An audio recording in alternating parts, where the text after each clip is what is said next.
ॐ भूर्भुवः स्वः तत्सवितुर्वरेण्यं भर्गो देवस्य धीमहि धियो यो नः प्रचोदयात् ॐ शान्ति शान्ति शान्तिः. Namaste, my dear friends. Maharshi Ramana liked, highly liked, and recommended six books to his devotees. The books are Alam Andre, Sorupasaram, Kaivalaya Navneetam, Ribhu Gita, Astavakra Gita, and Yoga Vasista. I have already given videos on Alam Andre and Sorupasaram. Today I am giving you the videos on the cream of liberation, Kaivalaya Navneetam. It is a very good book for sadhakas who are doing meditation, self-enquiry for self-realization and liberation. Here goes the beginning of this book. Number one sloka. Prostrations to the holy feet of the unique Lord, who like ether remains as the sole witness in the hearts of all beings, whether they are swayed by desire for wealth, lands, and women, or are free from such desire, and who shines as the towering peak over the seven successive spiritual heights, which are in themselves exalted over all other planes of mind or in Nanilam, the holiest of the seven holy places. Verse number 2.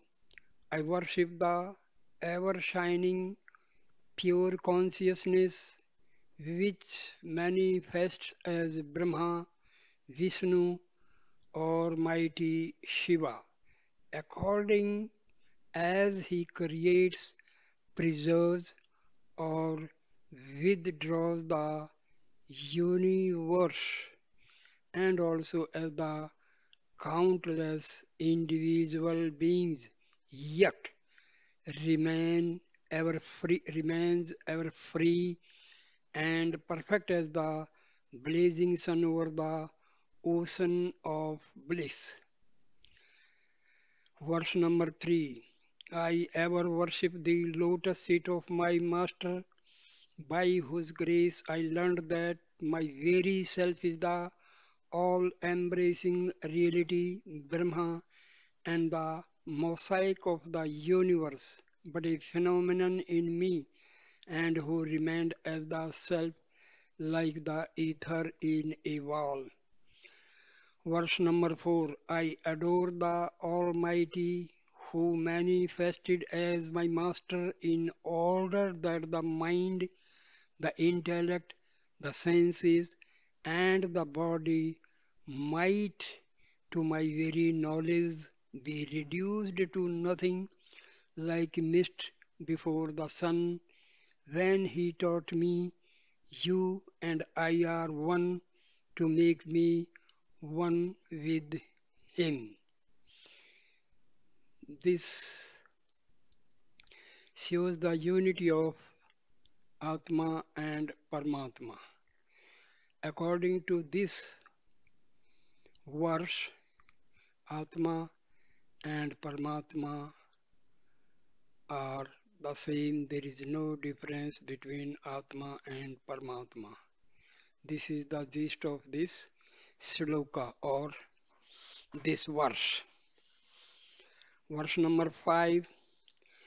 I adore the feet of the Holy Master who shines forth forever as the wide expanse which has no beginning or end or interval, and I proceed to tell you the true nature of the absolute being, to explain bondage and liberation, so that even those who are too dull to learn the scriptures may understand. Verse number 6. All the ancient sages drew from the boundless ocean of milk, namely the Vedanta, and filled their pitchers, their works. I boiled them all on the fire of the Master's words, churned them with the churn of enquiry into the self, and I present this cream of liberation, Kaivalaya Navneetam, to all. Now will those who have partaken of this and satisfied their hunger roam about eating the offal of externals.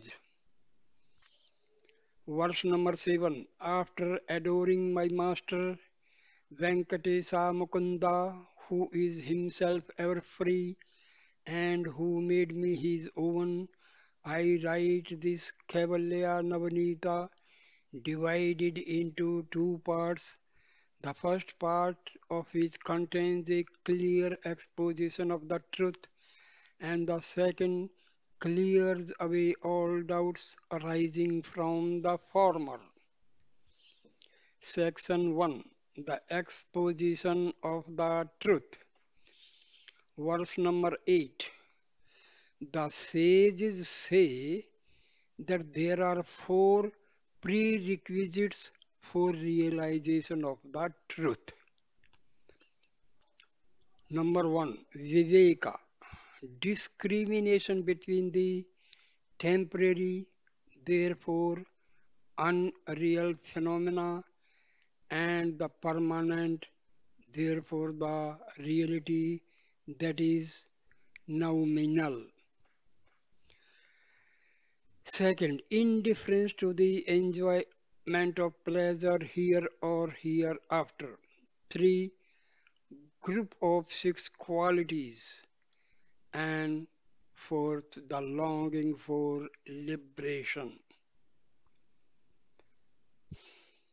Verse 9 and 10. The six qualities are Sama, Dama, Uparti, Titiksha, Samadhana, and Shraddha. Now, of these, Sama is control of mind, Dhamma is control of the senses, Uprati is cessation of activities relating to caste, creed, family, etc. Titiksha is control of passions and include endurance. Samadhana is, according to the sages, the settling down of the mind to reflect on the truth as revealed by the scriptures and the sages. Shraddha denotes faith in the Master and the scriptures. Such are the meanings of the six terms of this category. Verse number 11. No one can achieve anything in the world without being properly equipped for the task. For the same reason, only those who are equipped with these four categories of prerequisites can gain illumination. A novice cannot get it so readily. If so gained, it follows that the person has been successively purified in countless incarnations in the past. Verse number 12. He alone is fit for knowledge, who suffering from the three kinds of troubles rising before the self, the elements and providence, from thirst, hunger, thirst, and so forth, from heat, cold, rain, disease, and the like, from robbers, wild animals, etc. Squirmed like a worm, scorched by heat, and panted for a dip in the nectar of wisdom, so as to put an end to the series of rebirths. Verse number 13.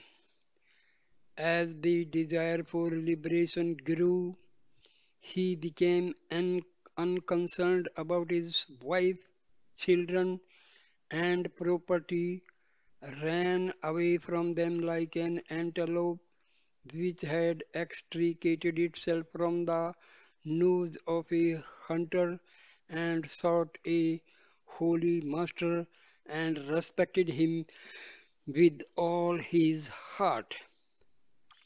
Verse number 14.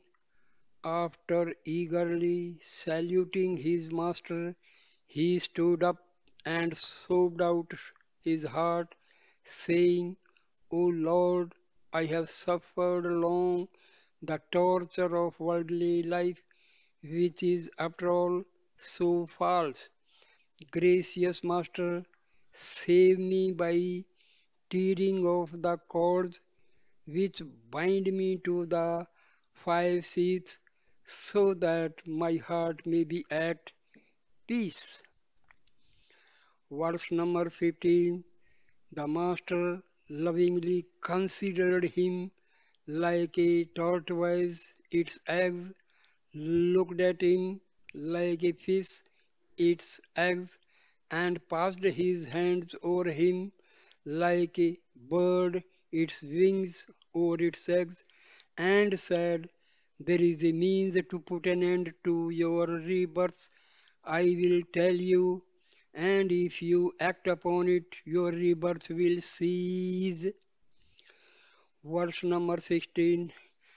At the very sound of the words, your rebirths will cease, his frame thrilling, his heart rejoicing, as if refreshed after a bath in a spacious tank, tears of joy flowing like love welling forth. He held the holy feet of the Master and prayed further. Verse 17. Even if I, your servant, am unable to carry out your instructions, you can set me right by your grace. You said just now there is a means to put an end to your rebirth. I pray kindly tell it to me and save me. Verse 18. Finding himself subdued, the Master looks at the soul of the disciple and begins to instruct him so that the soul may regain its true nature, as a wasp places a well chosen caterpillar in its shell of earth and then buzzes before it. Verse 19 and 20. Master, son, he who has forgotten his true nature is alternately born and dies, turning round and round in the unceasing wheel of time like a feather caught up in a whirlwind until he realizes the true nature of the self. If he comes to see the individual self and its substratum, the over self, then he becomes the substratum, that is Brahma, and escapes rebirth. Should you know yourself, no harm will befall you. As you asked, I have told you this. Verse number 21. Disciple. Lord, can there be any in the world who are ignorant of the self? How then are they all caught up in the cycle of births and deaths? Tell me the unerring truth, for I beseech you in full faith. Verse number 22, Master replies, only he is self-realized who knows what is the body and who is embodied. Meaning, the person who is self-realized, he knows that Atma is residing in the body. Disciple, who else is embodied but this gross thing? Verse number 23, Master replies, you say that you cannot find the embodied being as different from the gross body. Then tell me who appeared as the subject in your dream, or who experienced the sleep in which even the pain of dream was absent. Or again, what is this consciousness in the waking state? Verse number 24. Disciple. Everyday experience proves that the experiencer in the waking state or the experiencer of dreams when the waking consciousness is gone or the experiencer of deep slumber must be different from the gross body. Yet it is not realized. It just flashes in the mind, only to fade away at once. Please explain this. Verse number 25. Just as people pointing to a tree on the earth mark the third day crescent moon and pointing to other stars locate Arundhati, so as the Master began pointing to the gross in order to make known the subtle cause. Verse number 26, Master. The Vedanta as a whole mentions as the cause of bondage and release superimposition and its effacement, respectively. Bondage is caused by superimposition, release by its effacement. Now listen as regards the former. Verse number 27. Superimposition is seeing one thing in another. A snake, for instance, in a rope, a man in a post, water in a mirage, or a blue canopy in the empty sky. Verse number 28. Similarly, the five elements and their combinations seen in Brahma, which is free from name and form, one and the same without a second, self-consciousness and perfect are products of illusion. Verse 29. If you ask how superimposition gives rise to creation, the answer is the beginningless jivas, that is the individual souls, remain unmanifest, avyakta, as in deep slumber. This state is disturbed by the generative thoughts of Ishvara, otherwise called time. Then, avyakta, the unmanifested, ceases to be casual, that is latent, and the three gunas manifest. Verse 30. They are sattva, rajas, and tamas, which are pure, white, red, and black respectively, or again clear, turbid, and dark. Though equal, one of them will always predominate. Predominate. Verse 31. The foregoing is one explanation, another is as follows.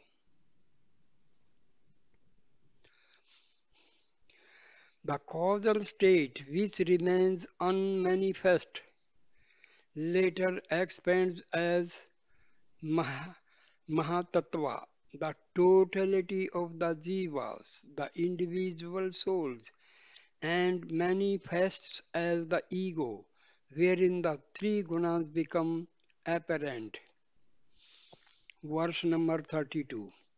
Ether like chit, consciousness, is reflected in them. Of the three, Sattva is clear and is called Maya.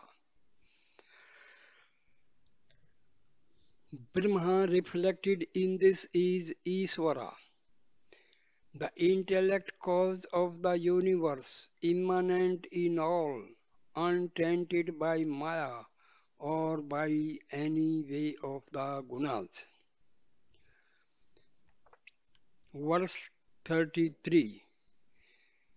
This Maya is the state of deep slumber, the causal body and the blissful seat of Isvara. Rajoguna is avidya, absence of real knowledge. Chit reflected in this guna, which is not clear owing to its constant agitation, gives rise to countless beings. The jiva in this state is known as prajna. Verse 34. This is the blissful sheath and state of deep sleep and the causal body of the jivas. I have so far described the causal state of superimposition. Hear me now explain its subtle phase. Verse 35. To provide the wherewithal of experience to the jivas by the loving grace of Isvara, who has all the wondrous powers of his inseparable Maya, the Tamaguna then divides itself into two aspects, namely, number one, dense veiling of reality, and number two, multiplicity of phenomenon. Verse number 36. In the latter of these two, there appears ether, air, from air, fire, from fire, water, from water, earth. All these five in the nascent state are called elements. From these arise bodies suitable for experiences. Verse number 37. The three gunas permeate all these five elements. In sattva, which is pure, there arise the jnanendriyas, the five senses of individual function, and also the mind and intellect of collective function. These seven products of sattva form the instruments of knowledge. Verse 38. Then in Rajoguna there arise the vital airs of collective function and the karmendriyas of individual function. These 17 fundamentals from the subtle bodies of gods, demons, human beings, animals, and all other living organisms. Verse 39. The jiva, united to such a body, is called Tejasa, and Isvara, under similar conditions, is known as Hiranyagarbha. In both cases, it is called Linga Srira, or the subtle body, which comprises the three seats, the vital, the mental, and the intellectual. This is their dream state. Verse number 40. So much for the subtle body. Now hear me describe the process of superimposition of the gross body. Isvara, who is ever watchful, combined the five elements so as to evolve gross bodies for the jivas and objects for experience. Verse number 41. Each of the five elements was divided into two halves. Each half, each half was subdivided into four quarters. Then the major half of one element was combined with one quarter subdivision of each of the other four.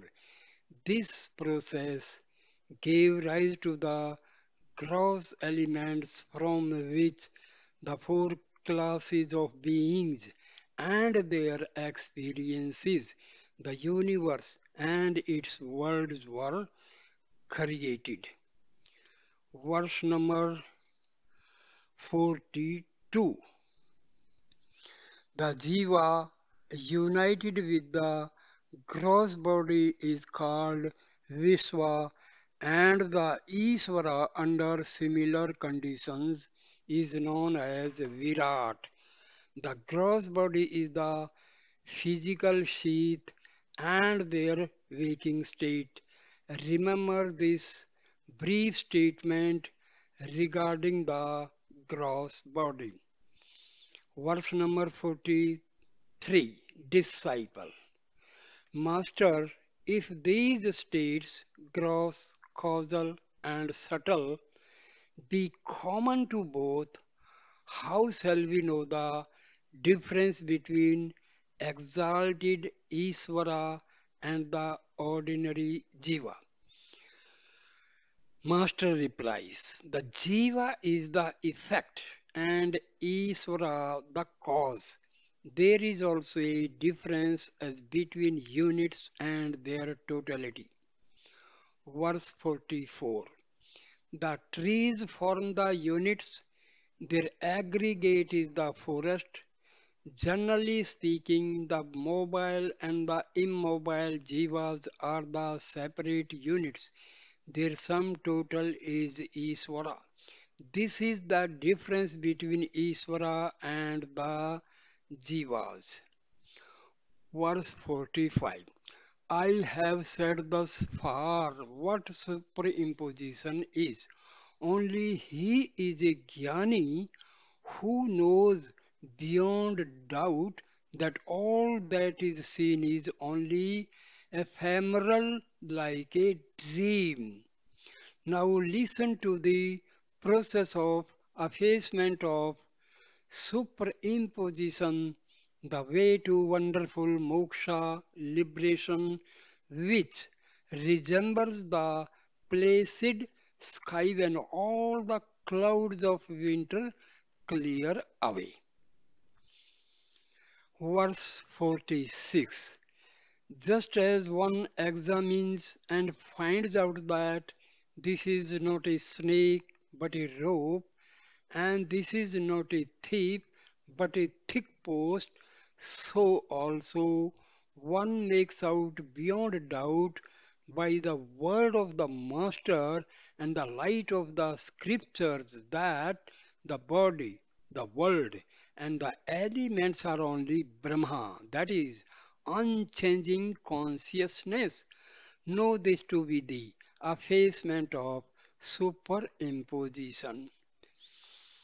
Verse number 47.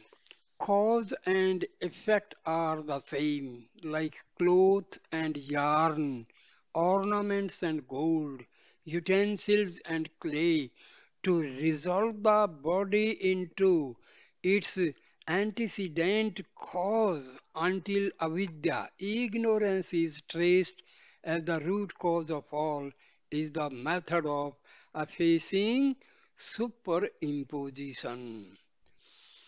Verse number 48. Disciple, you have said that the tamoguna functions in two aspects, namely veiling and multiplicity, of which you have explained the latter, which springs from desire. Tell me, my Lord, the result of the other aspect, that is veiling. Verse number 49. Master clarifies. Avarna, the veiling power, veils the inner vision of all embodied beings except unexcelled Isvara and self-realized jnanis in the shape of.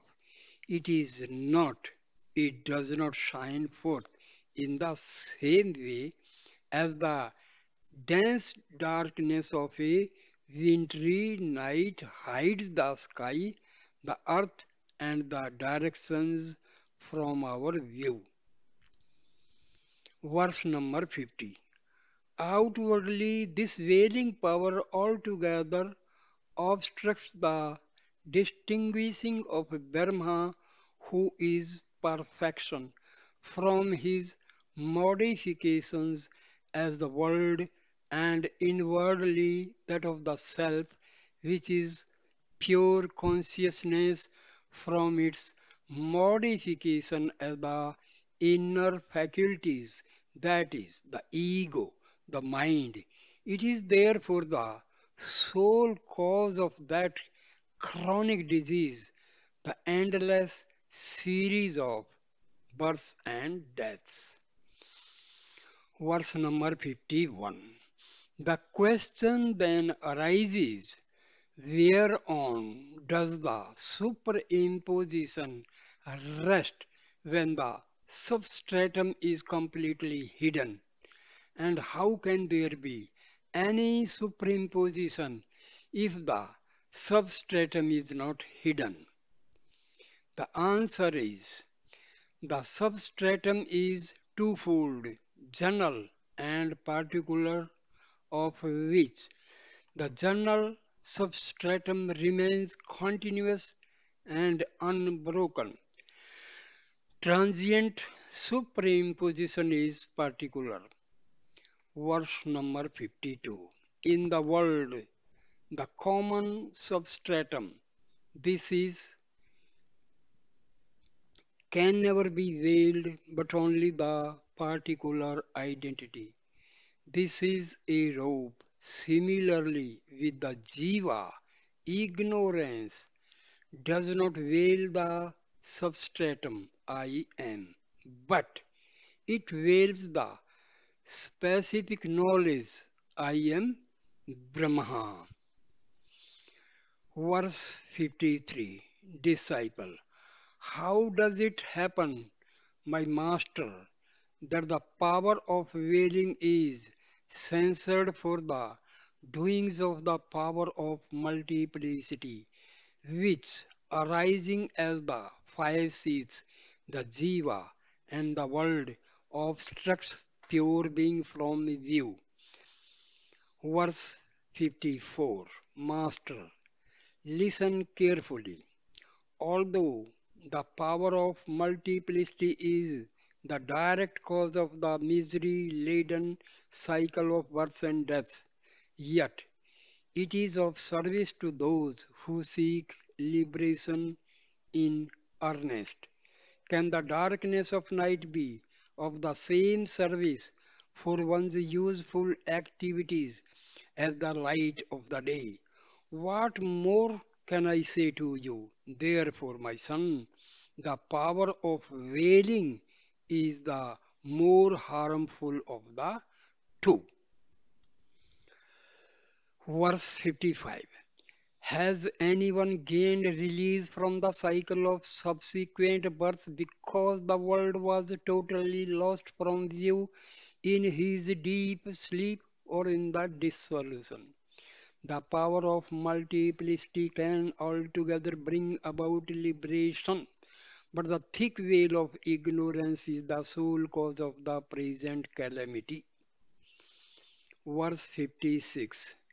You may argue thus, since the power of multiplicity is said to be a superimposition like the appearance of silver in mother of pearl and is therefore false.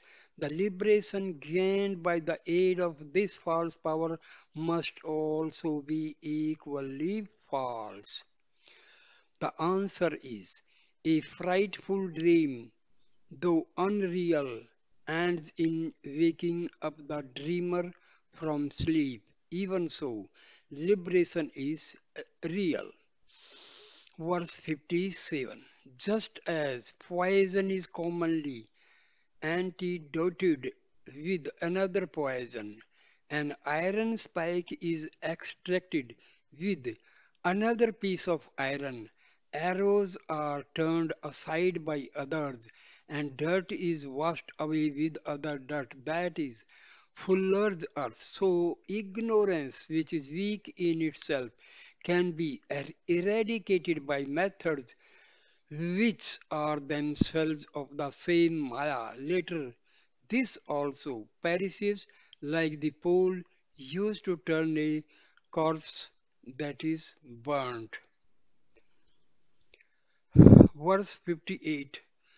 Through this Maya, Jiva's experiences. Through this Maya, Jiva's experience seven stages of development as follows: ignorance, wailing, multiplicity, indirect knowledge, direct experience, freedom from misery, and supreme bliss. Verse 59 and 60. Of these, ignorance is to lose sight of the fact that the inner self is no other than Brahma. Wailing makes one say, there is no Brahma. I do not see him. Multiplicity spring, springs up as I am a man, I am a jiva. Indirect knowledge is to know the nature of the self by the teachings of the master. Direct experience is to stay unshaken as the unitary being after enquiry into the self. Freedom from misery is to end limitations and the sense of doership, and supreme bliss is final accomplishment, that is release from bondage. Verse 61. I shall now relate to you a story to illustrate this. 10 men forded a stream, and on reaching the other shore, each of them counted 9 others and omitted to count himself. They were all perplexed because the 10th man was missing. Verse 62 and 63. Ignorance is want of right understanding which causes confusion. The 10th man is missing, not to be found. This thought is the wailing. Grief at the loss of companion is vikshepa. To heed the words of a sympathetic passerby who says, the 10th man is among you, is indirect knowledge. When the kindly man further makes one of them count the others and points to the teller as the tenth man, the discovery of oneself as the missing tenth man forms direct experience. The cessation of grief for the lost man is freedom from misery, the joy of indubitable ascertainment by oneself is supreme bliss. Verse 64. Disciple, Master, pray, show me my real self so that I may know it is it as truly as the tenth man did in the anecdote. Master, there is the Mahavakya, great sentence from the Vedas, that thou art. The verb art in it establishes the identity of the pronouns that and thou in their ultimate meaning. I shall explain how it does so. Hear me. Verse 65. Just as the ether, though single, is fourfold, as the wide expanse, the ether in the clouds, the ether in the port, and the reflection in water, so Chit, which is single, is called the all-pervading Brahma, Isvara, the Self, and the Jiva. Verse 66. In the Mahavakya referred to verse 64, the word that stands for Almighty Isvara and thou stands for the Jiva. But ultimately they mean respectively Brahma, who is free from Maya, and the inner self, who is free from limitations. They are now mutually bound up like butter in boiled milk, just as the milk is churned and the butter separated, so also you should realize the self and thus stand apart. Verse 67. The way to get rid of the trappings of the jiva is to kill the present idea that I am the body, which is only a corpse after all, for it is a mere assemblage of the five elements. Nor can you be the breath which moves through the nostrils like the blast of air blown by bellows. It is simply a function of Rajoguna. Verse 68.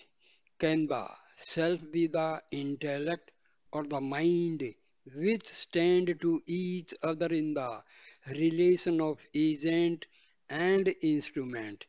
These two seats are only modes of Sattva. Let not the unedifying bliss of deep sleep be mistaken for the self, for it is only a mode of Tamoguna. Verse 69. Know thou as the self to be Sat Chit Ananda, the ever unchanging, single, eternal, and all pervading witness, and rid yourself of the trap of the five seeds, which are of an opposite nature, false, insentient, painful, etc. Verse 70. Disciple, when I disassociate myself from the five seeds and look beyond, there remains only a blank. I see nothing more than that. Am I to take this blank for the supreme experience of the self?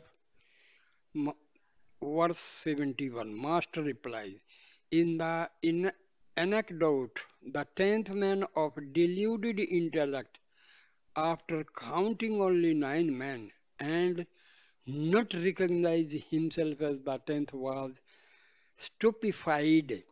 Can such stupor be the tenth man? Good son, you are the seer of all. That is blank and the five seats.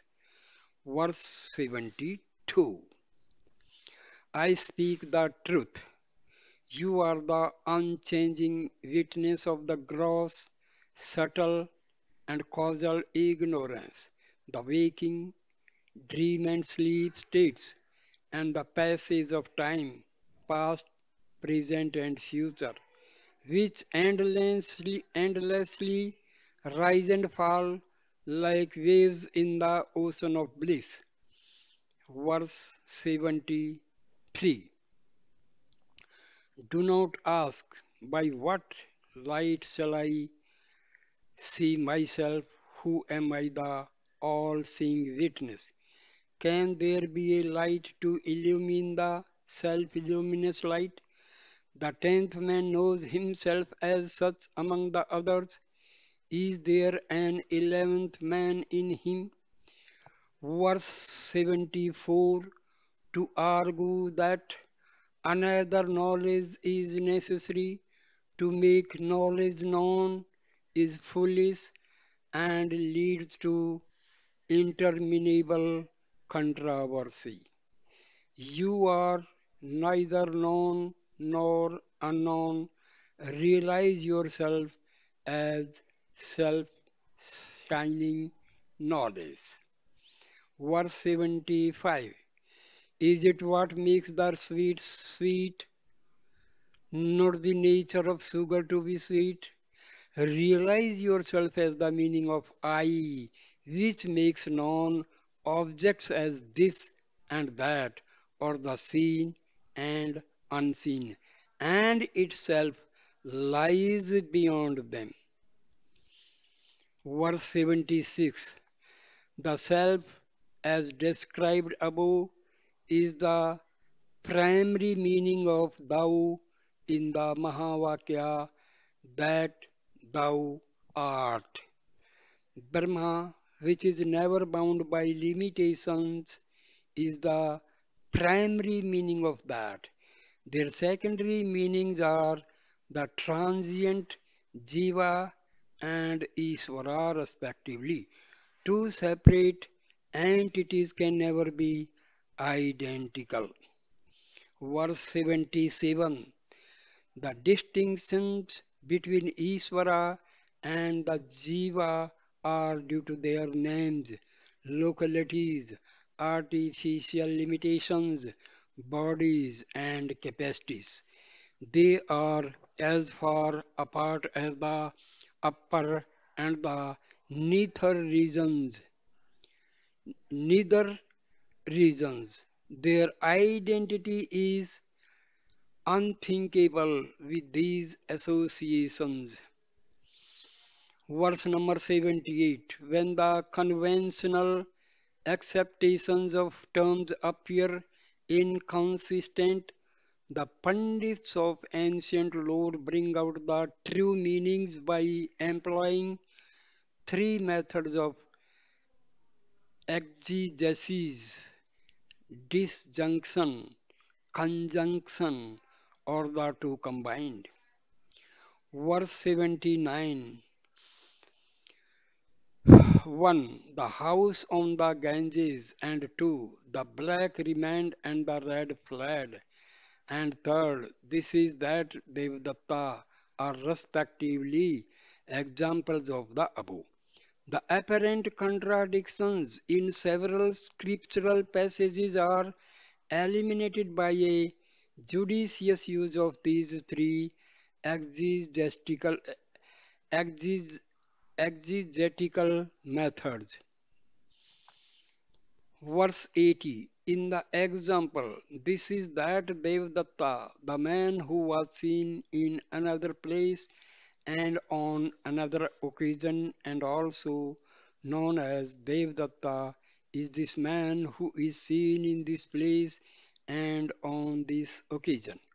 Although the time and place are different, a little consideration reveals the man to be the same. Verse 81. Similarly, in the words that and thou, their literal meanings excluded, the consciousness principle is taken as Brahma and as the witness whose unbroken identity is established established by art, so that Brahma is the self and the self is Brahma. Verse 82.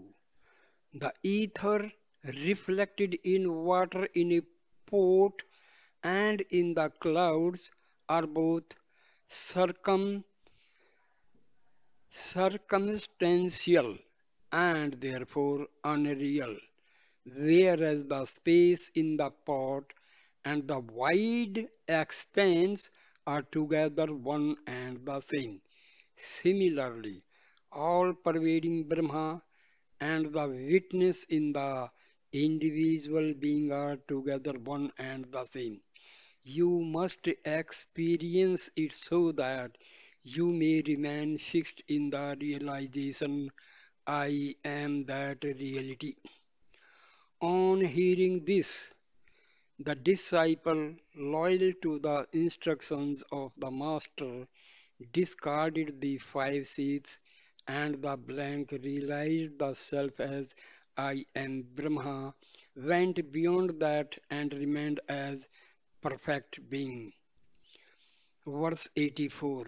At the glance of the Master, who was a grace incarnate, the worthy disciple sank into the ocean of bliss and merged as the undivided whole as pure consciousness free from body, organs, and all else, with mind made perfect, so that he became the true self, unaware while awake.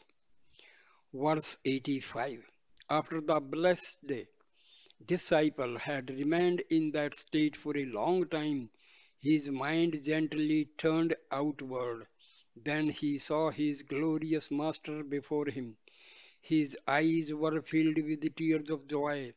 He was full of love and fell at the feet of the master. He rose up, came round the master, and with folded hands spoke to him. Verse 86.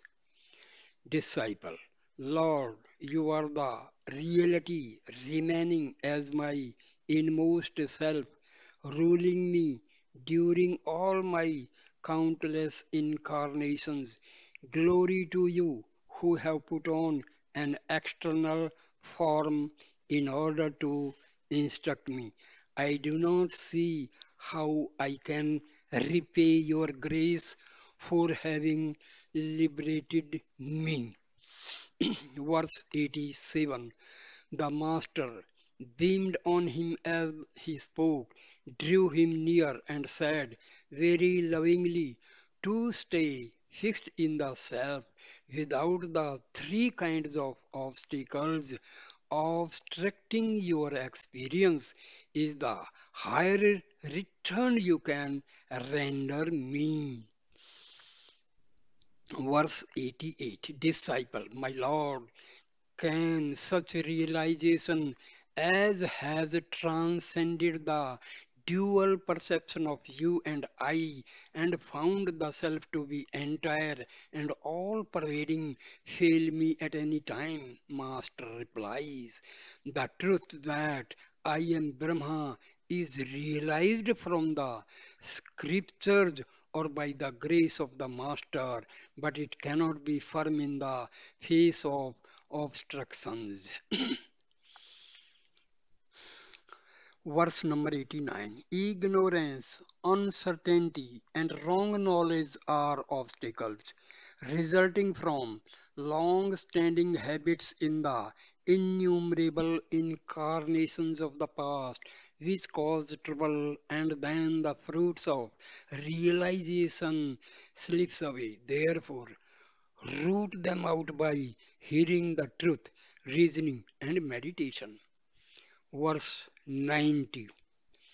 Checked by incantations, fire will not scorch. Likewise, defective realization will not put an end to bondage.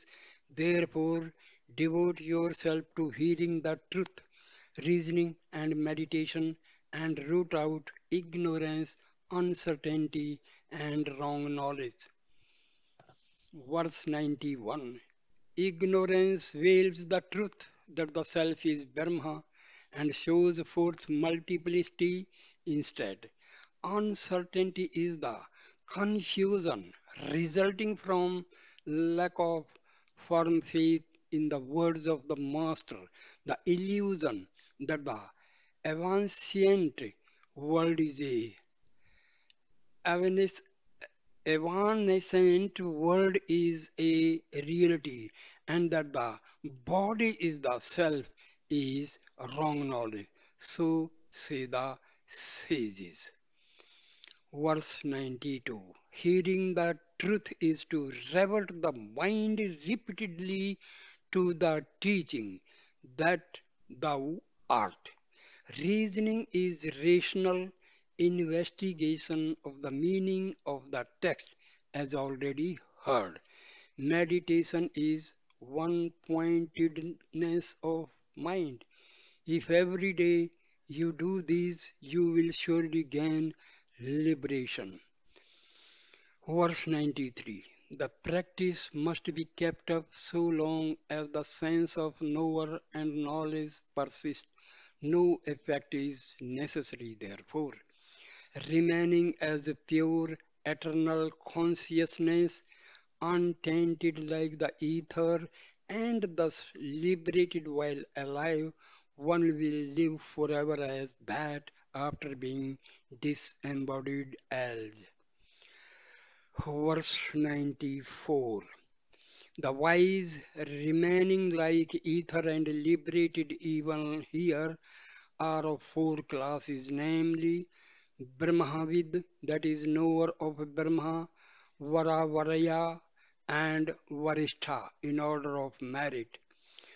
Verse number 95. The Brahmavids who by steadfast practice have gained clear realization of Brahma continue perform even the hard duties of their caste and stage in life exactly as prescribed by the Shastras for the benefit of others without themselves swerving from their supreme state. Verse 96. Should passions rise up, they disappear instantly and cannot taint the mind of the Brahmavids who live in society detached like water on a lotus leaf. They look ignorant, not showing forth their knowledge, and remain mute owing to intensity of inward bliss. Verse 97. Prarabdha, that is karma, which is now bearing fruit, differs according to the actions in past incarnations. Therefore, the present pursuits also differ among jnanis, who are all, however, liberated even here. They may perform holy tapas or engage in trade and commerce or rule a kingdom or wander about as mendicants. Verse 98. They would not think of the past or future, would partake of what comes unsolicited, would not wonder even if the sun turned into the moon or at any other marvel, whether the sky were to spread its shoots down like a banyan tree, or a corpse were to be revived, and nor would they distinguish good and bad, for they always remain as the unchanging witness of all. Verse 99. Among the other three classes, the Vara and the Varaya remain settled in Samadhi. The Vara feels concern for the maintenance of the body. The Varaya is reminded of it by others. The Varishta never becomes aware of the body either by himself or through others. Verse number 100. Although there are distinguishing characteristics in the lives of the different sages who are themselves very rare in the world, yet there is absolutely no difference in the experience of liberation. What can be the use of the hard-born samadhi? The Brahmavid who is outwardly active seems sometimes to feel the misery of calamities, whereas the others remain in unbroken bliss. Now, if the Brahmavids live like the ignorant, how are they free from the cycle of birth and how is their ignorance gone? The all pervading ether remains untainted by anything. The other four elements are tainted by contact with objects. So it is with the Brahmavid and the ignorant. The immemorial Vedas declare that single-minded devotion to a holy sage is not only pleasing to Brahma, Vishnu and Shiva together, but also secures the rewards of all the Vedic rites and finally liberation from the cycle of birth. Now listen how liberation while alive persists after disembodiment also. Now I stop this video here and continue in the second video of Kaivalaya Navneetam. Thank you, my dear friend. Please like, comment, and share the video and subscribe my channel. Namaskar, namaskar, my dear friends. Namaskar.